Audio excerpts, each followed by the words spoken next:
الحمد لله نحمده ونستعينه ونستغفره ونؤمن به ونتوكل عليه ونعوذ بالله من شرور أنفسنا ومن سيئات أعمالنا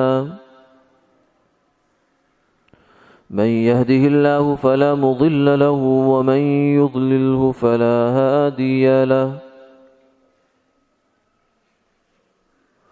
ونشهد أن لا إله إلا الله وحده لا شريك له ونشهد أن سيدنا وسندنا وحبيبنا وشفيعنا ومولانا محمدا عبده ورسوله أما بعد فقد قال الله تبارك وتعالى يا أيها الذين آمنوا قوا أنفسكم وأهليكم نارا وقودها الناس والحجارة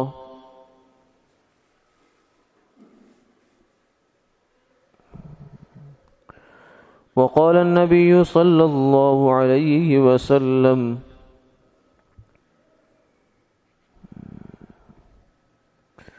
الكيس من دان نفسه وعمل لما بعد الموت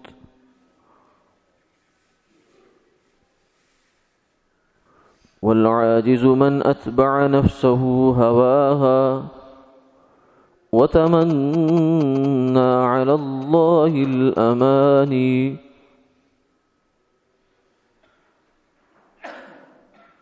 صدق الله العظيم وصدق رسوله النبي الكريم ونحن على ذلك لمن الشاهدين والشاكرين والحمد لله رب العالمين.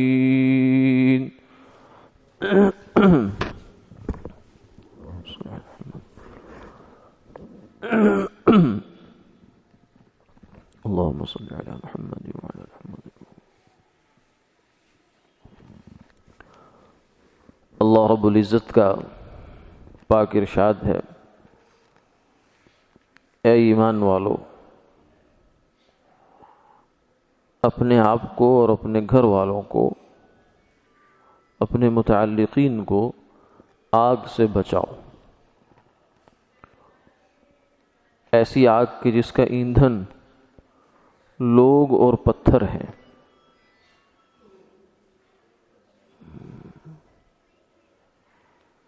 اور سرکار دو عالم صلی اللہ علیہ وسلم نے ارشاد فرمایا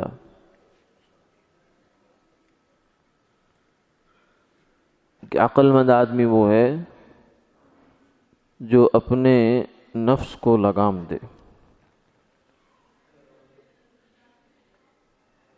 اور موت کے بعد جو زندگی آنے والی ہے اس کی تیاری کرے۔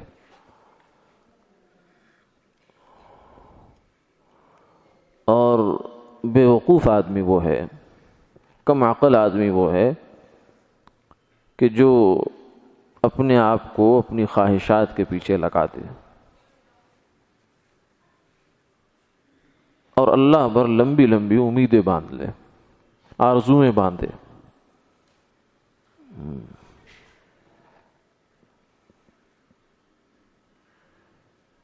اس آیت مبارکہ میں ایمان والوں سے خطاب ہے کہ تم جب ایمان لے آئے ہو تو اس ایمان کو نجات کے لیے کافی نہ سمجھو۔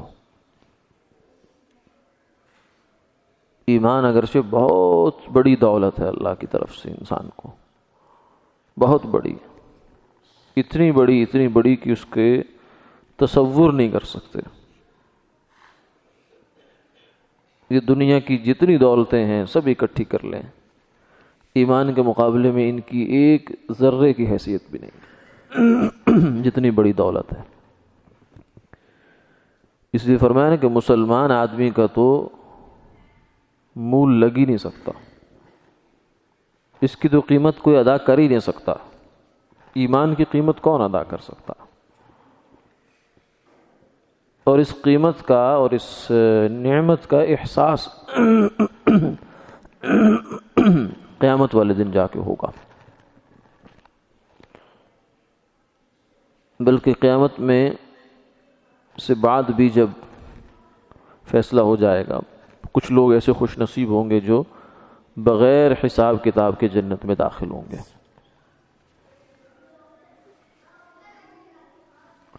اور کچھ ایسے ہوں گے جن کو حساب کتاب دینا پڑے گا۔ کچھ پھر ایسے بھی بیچارے ہوں گے کہ جن کو ان کے نامہ اعمال میں اتنے گناہ ہوں گے، نیکیاں اتنی کم ہوں گی کہ ان کو بہرحال جہنم جانا پڑے گا۔ ہوگا مسلمان۔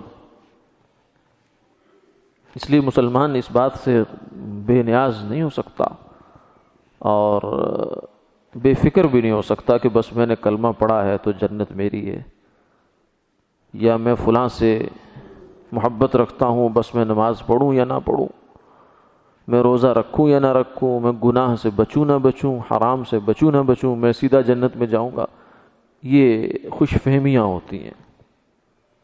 اسی لیے فرمایا نا کہ عقل مند آدمی وہ ہے جو اپنے آپ کو اس دنیا میں سیدھا کر کے رکھتا ہے، اپنی خواہشات کے پیچھے نہیں چلتا، خواہشات کو روک کے رکھتا ہے، بریک لگا کے رکھتا ہے۔ جس گاڑی کی بریک ڈھیلی ہو جائے تو وہ تو خطرہ ہی خطرہ ہے۔ تو فرمایا عقل مند آدمی وہ ہے جو اپنے خواہشات پر قابو رکھتا ہے۔ یہ نہیں ہے کہ جو خواہش آئی بس اس کو پورا کرنے کے لیے چل پڑا، گناہ کی خواہش آئی تو بھی چل پڑا، حرام کھانے کی خواہش آئی تو بھی چل پڑا۔ ہر خواہش کو نہیں پورا کرتا، بلکہ وہ دیکھتا ہے کہ میری کس خواہش سے اللہ کا حکم ٹوٹ رہا ہے یا نہیں ٹوٹ رہا، یہ دیکھتا ہے۔ اگر کوئی ایسی خواہش ہے کہ جو اللہ کے حکم کو پامال کر رہی ہے تو اس خواہش پر وہ اپنے نفس کی گردن دباتا ہے، کہتا ہے نہ یہ نہیں کروں گا، یہ نہیں کرنے دوں گا تجھے۔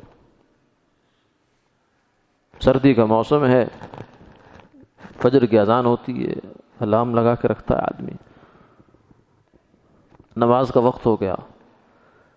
اب ایک طرف نماز کی دعوت ہے، حی علی الصلاح حی علی الفلاح، آؤ کامیابی کی طرف، آؤ نماز کی طرف، اور ایک طرف گرم بستر ہے، نفس نہیں چاہتا، یہ نفس کی خواہش ہے کہ نہیں کوئی بات نہیں، تھوڑی دیر ٹھہر جاؤ، تھوڑی دیر ٹھہر جاؤ، تھوڑی دیر ٹھہر، اچھا بھی اٹھتا ہوں، اچھا بھی اٹھتا ہوں، اچھا بھی اٹھتا ہوں۔ یہ نفس کی تسویل ہوتی ہے،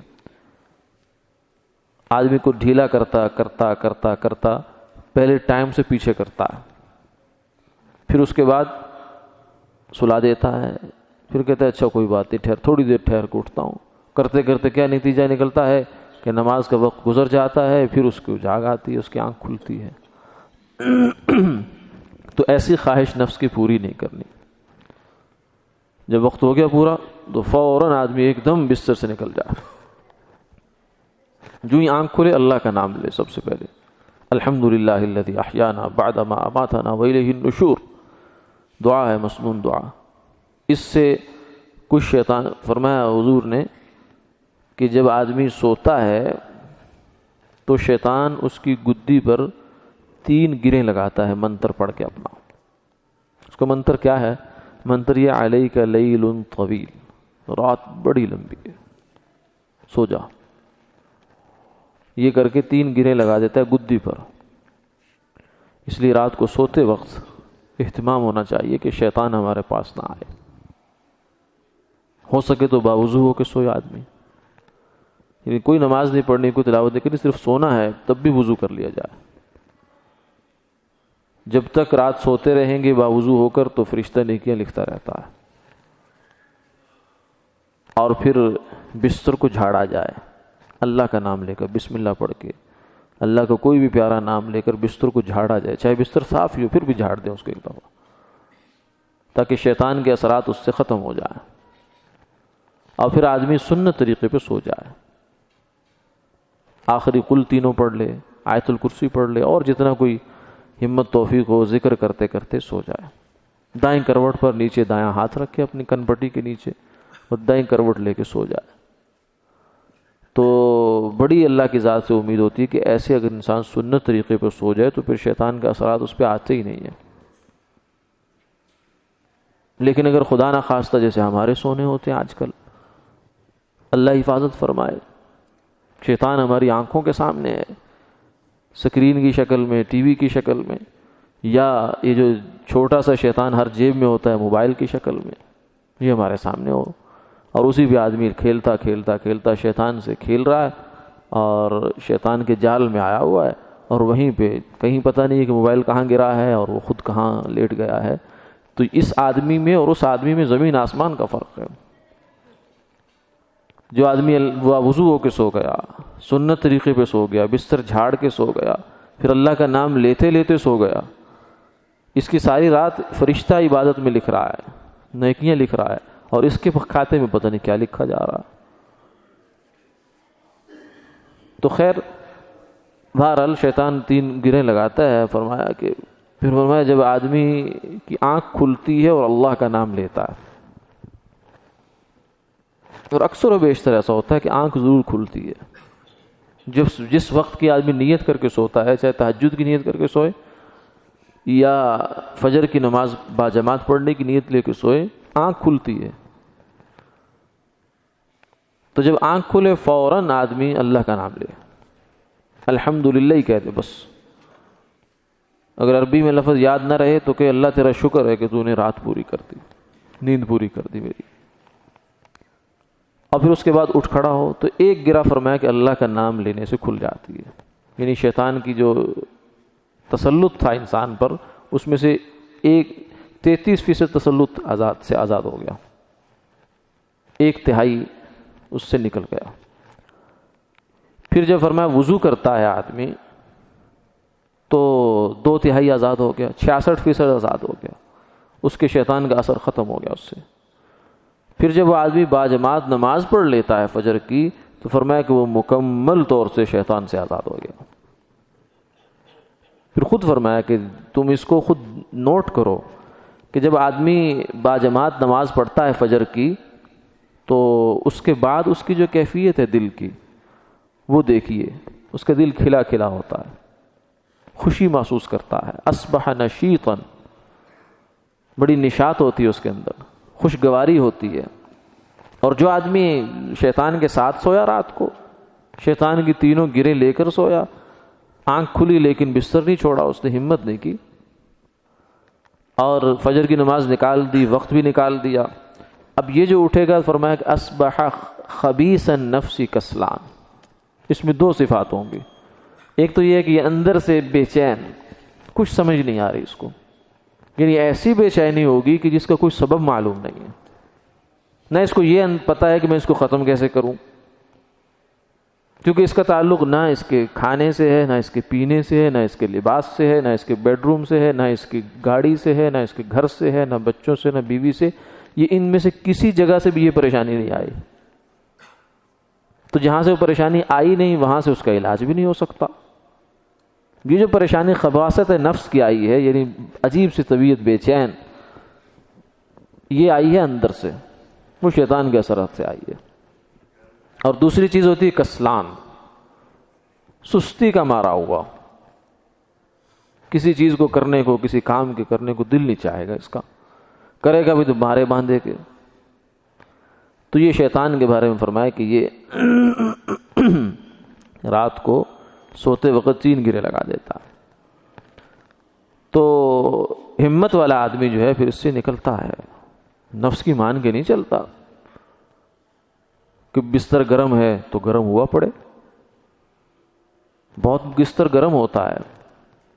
فرض کریں بیت الخلاء جو ہے آدمی کا وہ ذرا دور ہے، صحن سے گزر کے جانا پڑے گا، ٹھنڈ بہت شدید ہے، بارش بھی برس رہی ہے، لیکن زور کا پیشاب آ جاتا ہے، اتنا زور کا کہ اب اس کو روکنا ممکن نہیں ہے. تو آدمی بستر چھوڑتا ہے، اٹھتا ہے، نکلتا ہے، نکل کر جاتا ہے بیت الخلاء میں، اپنی ضرورت سے فارغ ہوتا ہے، چاہے وہ بھیگ رہا ہے، چاہے کچھ بھی ہو رہا ہے، پھر بھی نکلتا ہے وہاں سے. اس کا مطلب ہے ہمت ہے. کہ جو آدمی کہتا ہے جی میرے اندر ہمت نہیں ہے، دعا کریں مجھے اللہ توفیق دے دے، اللہ نے توفیق دی ہوئی ہے، ہمت ہے۔ اسی طرح فجر کی نماز میں تو نہیں اٹھا گیا جی میں بڑا رات لیٹ سویا تھا جی یہ ہو گیا تھا جی وہ ہو گیا تھا، لیکن جو ہی 8 بجیں گے دفتر جانے کا ٹائم ہوگا تو ہمت آ جائے گی۔ اب ہمت کہاں سے آ گئی ہے؟ کیونکہ اب اس کو پتا ہے کہ نہیں گیا تو میری غیر حاضری لگے گی، میری نوکری پر، میرے مستقبل پر، اور جو لمبی لمبی میں نے خوابیں سوچی میں سب پر اثر پڑ سکتا ہے اس بات کا۔ اس لیے اپنے آپ کو کہتا ہے بہر صورت تجھے اٹھنا ہے۔ یہ ذرا بچوں کو آرام سے ان کو چپ کرا دیں۔ اپنے آپ کو آدمی یہ آمادہ کرواتا ہے کہ تجھے بہر صورت اٹھنا ہے، اپنے نفس کو ڈھیلا نہیں چھوڑتا۔ الکیس من دان نفسا، عقل مند آدمی۔ دیکھیں دنیا کے معاملات میں بھی ہمارے سامنے بہت لوگ ہوتے ہیں، کامیاب لوگ بھی ہیں ناکام لوگ بھی ہیں، صرف دنیا کی لائن کی بات کر رہے ہیں۔ دین کے اعتبار سے یا آخرت کے اعتبار سے وہ کامیاب ہوئے یا ناکام ہوئے ایک الگ بحث ہے۔ فی الحال ہم صرف یہ دیکھتے ہیں کہ دنیا کے اعتبار سے جو لوگ کامیاب ہیں مثلا وہ کیا سست لوگ ہیں؟ کیا انہوں نے اپنے آرام کے ساتھ سمجھوتا کر لیا تھا؟ نہیں، قطعاً نہیں۔ جو ناکام لوگ ہیں ان کی یہ باتیں سننے کو ملتی ہیں کہ جناب اس کو میں نے، آپ کئی دفعہ سنیں گے کہ یہ میرا دوست ہے یا میرا بھائی ہے یا میرا بیٹا ہے، میں نے بڑی مشکل سے سفارش کر کے اس کو نوکری لگوایا تھا، اس کے نخرے ہی ختم نہیں ہوتے، کبھی وقت بے وقت جا رہا ہے، کبھی کچھ کر رہا ہے، کبھی کچھ کر رہا ہے، نتیجہ کیا ہوتا ہے کہ اپنے رزق کا دروازہ بند کر لیا اس نے اپنے اوپر، اور پھر کہتا ہے جی میرے ساتھ یہ ہو گیا، میرے ساتھ یہ ہو گیا، عذر دوسروں کے تراشتا ہے۔ یہ بھی ایک بڑا مسئلہ ہے دین میں بھی اور دنیا میں بھی۔ جو آدمی جو ہے نکما ہے وہ اپنی ناکامی کی ذمہ داری اپنے اوپر نہیں ڈالے گا، وہ کہے گا دوسرے ایسا کرتے ہیں میرے ساتھ، میں صبح بر وقت دفتر کیوں نہ گیا، پوچھے گا کہ اس سے کیوں نہیں آئے بھائی تم، تو کہے گا وہ رات ساری جو ہے نا وہ ویسے ایسے ہوتا رہا، وہ ایسے ہوتا رہا، مہمان آ گئے تھے، وہ یہ ہو گیا تھا، پھر دوست نے مجھے تنگ کر لیا، پھر یہ ہو گیا وہ ہو گیا۔ یہ نہیں کہے گا کہ میں سست ہوں، میں نکما ہوں۔ یہ معاملہ دین کا بھی ہے۔ بھائی فجر کی نماز میں کیوں نہیں پہنچے آپ آج؟ وہ جو رات وہ مہمان آ گئے تھے، خالہ آ گئی تھی، کزن آ گئے تھے، ماموں آ گئے، بہت دیر ہو گئی، پھر اس میں یہ ہو گیا جی وہ ہو گیا فلاں ہو گیا فلاں۔ تو نہ دین کے کام کا نہ دنیا کے کام کا۔ تو عقل مند آدمی ایسا نہیں کرتا۔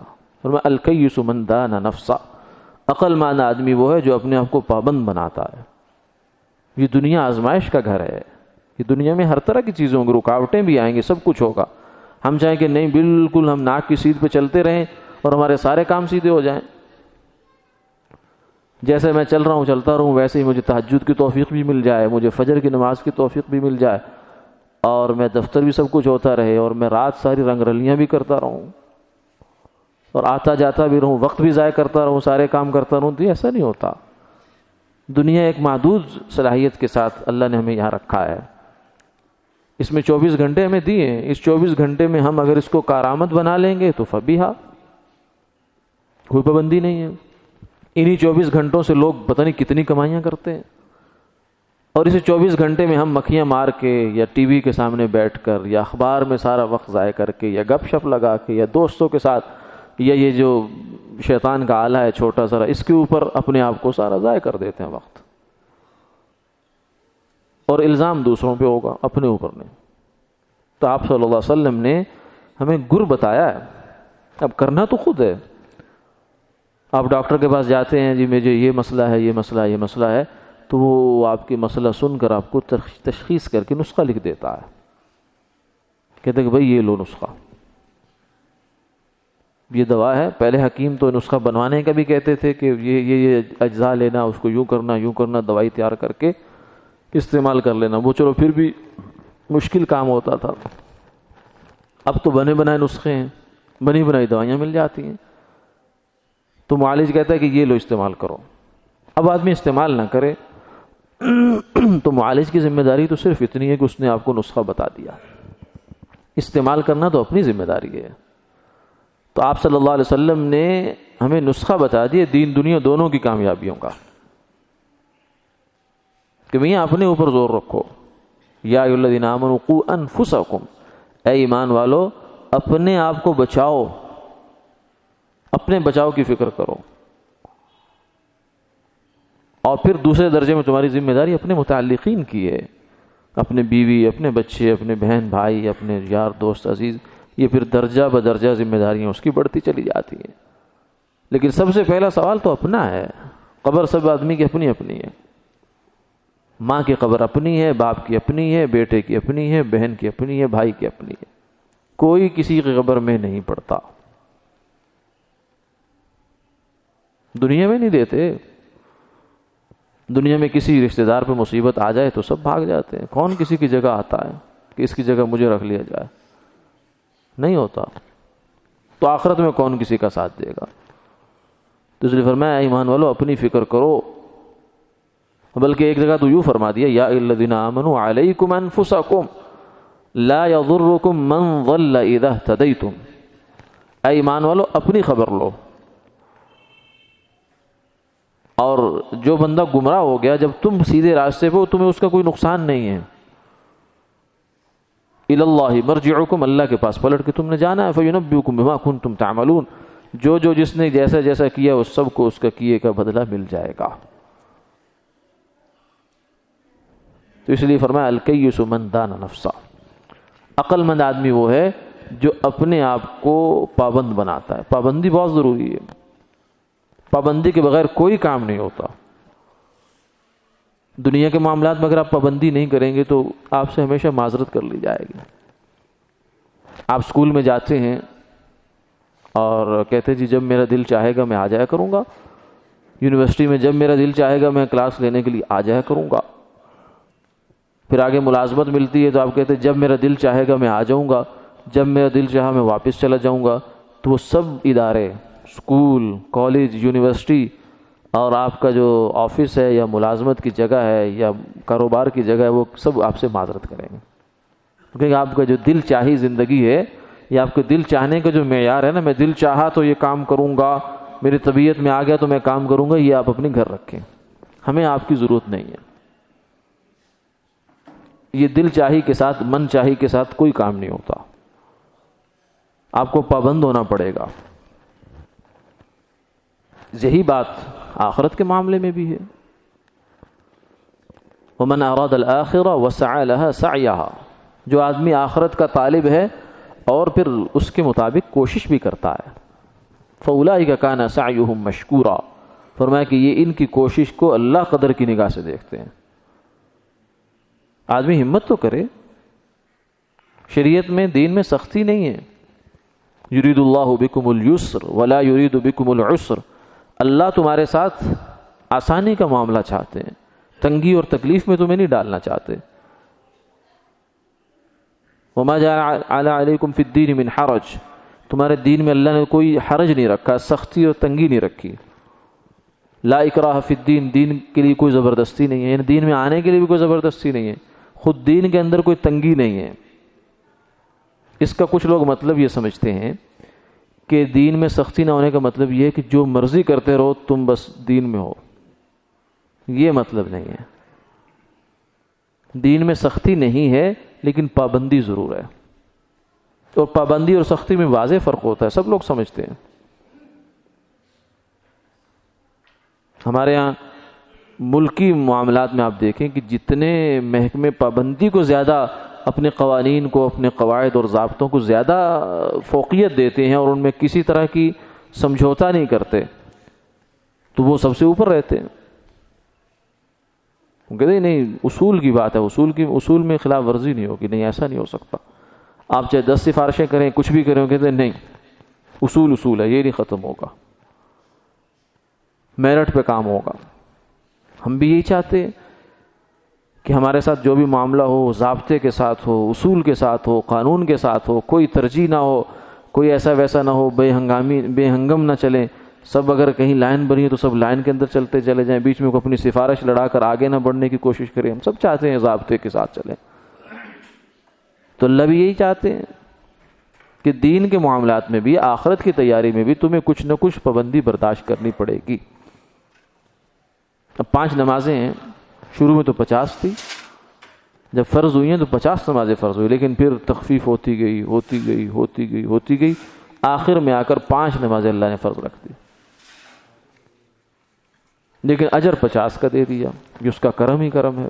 یعنی دنیا کے معاملے میں اور آخرت کے معاملے میں یہ فرق بھی ہے۔ دنیا کے معاملات میں آپ جتنی محنت کریں گے اتنی معاوضہ ملے گا، اور غنیمت ہے کہ اتنا ہی مل جائے، بھی بڑی بات ہے کہ اتنا مل جائے آدمی کو اپنی محنت کے بقدر۔ لیکن آخرت میں اللہ تعالیٰ فرماتے ہیں فَأُولَٰئِكَ كَانَ سَعْيُهُمْ مَشْكُورًا، جو آخرت کی کھیتی میں اور آخرت کے معاملے میں کوشش محنت کرتا ہے، اللہ اس کو قدر کی نگاہ سے دیکھتے ہیں۔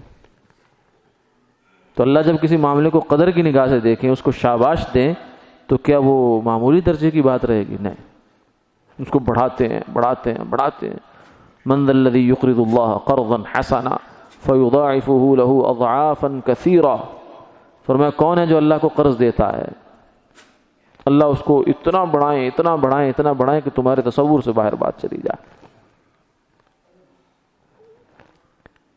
تو اللہ تعالیٰ تو بڑی قدردان ہے۔ وَكَانَ اللَّهُ شَاكِرًا عَلِيمًا، فرمایا کہ اللہ بڑا قدردان ہے۔ یعنی انسان کے عمل کی قدر نہیں کرتا، کیونکہ انسان کوتا ہے، اس کے اندر بہت سے فالٹ اللہ نے گنوائے ہیں۔ اِنَّ الْإِنسَانَ لِرَبِّهِ لَكَنُودٌ، خدا کا ناشکرا ہے اور خود انسانوں کا اپنا ناشکرا ہے۔ انسان کا ناشکرا ہے وہ بیچاری عورت جو گھر میں صبح سے لے کر شام تک اس کے لیے خدمت کا کام کرتی ہے، گھر کی صفائی وہ کرتی ہے، کپڑے وہ دھوتی ہے، کھانا وہ بناتی ہے، کچن کو وہ مینیج کرتی ہے، بستروں کو وہ کرتی ہے، بچوں کی دیکھ بھال وہ کرتی ہے، سبق سننا یاد کرنا وہ کرتی ہے، اتنے تو کام کرتی ہے، آئے گئے کی دیکھ بھال کرتی ہے، حفاظت کرتی ہے گھر کی سامان کی، پھر سوچ فکر کرتی ہے، پھر کوئی قربانی آ جاتی ہے، کوئی مجاہدے کا وقت آتا ہے تو ساتھ دیتی ہے مرد کے، اس کو بھی قدر کی نگاہ سے دیکھنے کے لیے تیار نہیں ہوتا۔ جب گھر میں داخل ہوتا ہے تو منہ پہ 12 بجے ہوتے ہیں اس کے۔ تو انسان ہے۔ حالانکہ وہ بیچاری کیا چاہتی ہے ہم سے کہ اتنی ساری ملازمتیں، اتنے سارے کام، اس کے لیے ملازمہ رکھنی پڑے تو پتہ چل جائے گا۔ کوئی 1-2 کاموں کے لیے ملازمات گھر میں رکھی جاتی ہیں، تو جب بل مہینے کے بعد سامنے آتا ہے اور کاموں کی پرفارمنس سامنے آتی ہے تو آدمی کہتا ہے کہ کوئی فائدہ نہیں ہے اس کا۔ یعنی جس محنت سے، جس اخلاص سے، جس محبت سے، جس خلوص سے بیوی کام کر سکتی ہے میاں کا، وہ دوسری کیسے کر سکتی ہے؟ لیکن اس بیچاری کی طرف صرف اتنی ڈیمانڈ ہوتی ہے کہ میری قدر ہو، بس میں نے کچھ کیا ہے تو اس کو عزت کی نگاہ سے دیکھا جائے۔ ہم وہ بھی دینے کے لیے تیار نہیں ہوتے اس کو۔ شیطان ہمیں دماغوں میں وسوسہ ڈالتا ہے کہ تو نے اگر اس کی تعریف کر دی نا کھانے کی، سر پہ چڑھ جائے گی۔ نہیں، غلط بات ہے۔ آپ صلی اللہ علیہ وسلم اپنے گھر میں بہت شفیق، رحیم، مہربان رہتے تھے، شریعت کی مخالفت برداشت نہیں کرتے تھے، لیکن دوسرے معاملات میں کو ہر وقت ناک منہ چڑھا کر رکھنے کی عادت نہیں تھی۔ تو خیر بات یہ ہو رہی تھی کہ اللہ تعالیٰ انسان کے چھوٹے سے عمل کی قدر کرتے ہیں۔ من جاء بالحسنہ فلہ عشر امثالہا، کہ ایک نیکی لے کے آؤ 10 نیکیوں کے ساتھ ضرب دے دوں گا۔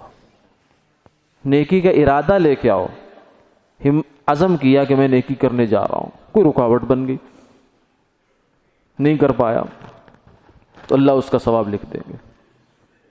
مثلا گھر کے ارادے سے چلو مسجد کے جو غلہ ہے وہاں جا کے کوئی پیسے ڈالتا ہوں، اس کا خیال تھا کہ جیب میں پیسے ہیں، جب وہاں پہنچا جیب میں ہاتھ ڈالا تو کچھ بھی نہیں ہے، پھر خیال ہے کہ ہو یہ تو میں خرچ کر چکا تھا، میرے ذہن میں نہیں تھا۔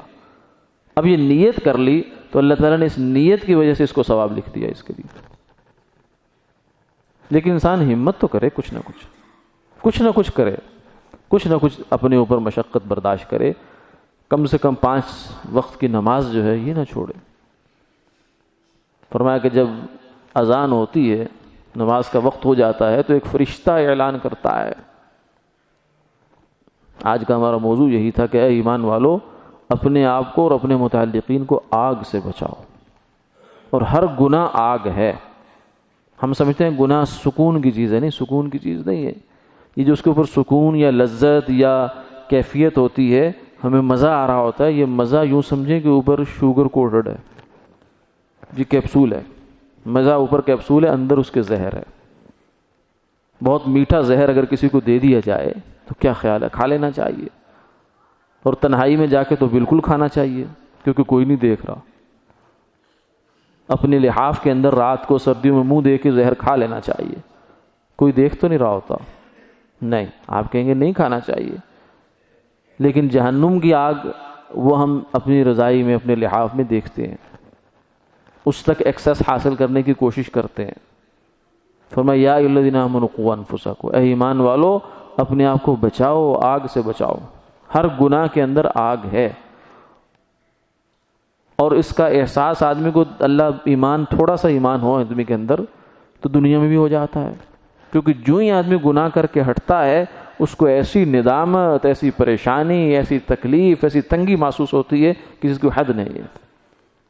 نیکی کر کے ہٹتا ہے تو اس کو بشاشت، فرحت، نشاط، خوشگوار احساس کے جھونکے آنا شروع ہوتے ہیں اور آتے ہی رہتے ہیں۔